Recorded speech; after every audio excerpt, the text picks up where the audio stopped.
quand nous parlons des droits, du droit du travail au travail pour les femmes, c'est extrêmement compliqué par rapport à la discrimination et par rapport aux dispositions qui ne sont pas toujours prises par l'État signataire des engagements internationaux.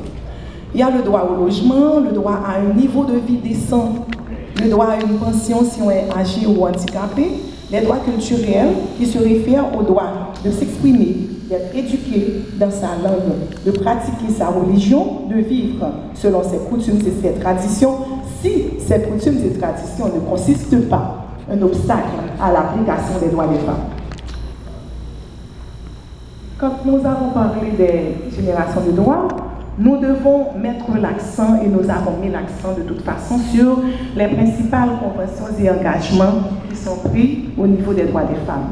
Nous avons la Convention sur l'élimination de toutes les formes de discrimination à l'égard des femmes, qui est adoptée le 18 décembre 1979.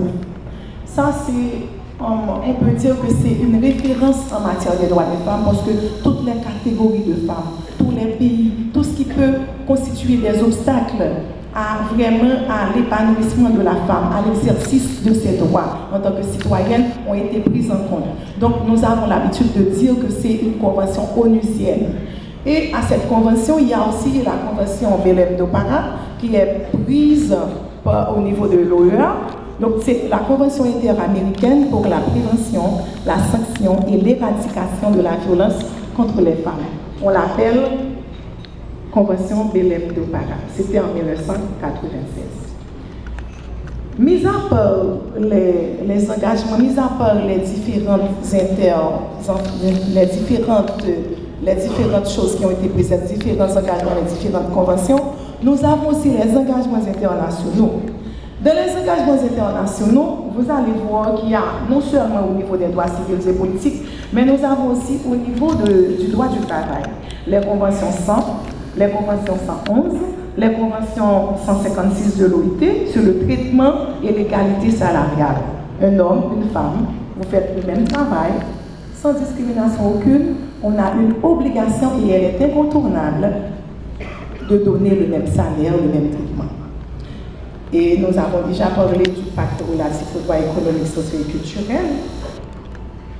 Donc, tous les États, y compris Haïti, sont appelés à éliminer les lois, les règlements et les pratiques qui préviennent ou limitent la participation des femmes au processus politique.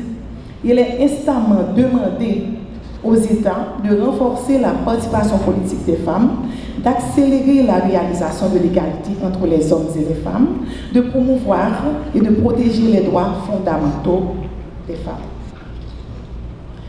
C'est bien de vous présenter succinctement ce qui est au niveau international, mais comme nous sommes haïtiennes, nous voulons quand même mettre la lumière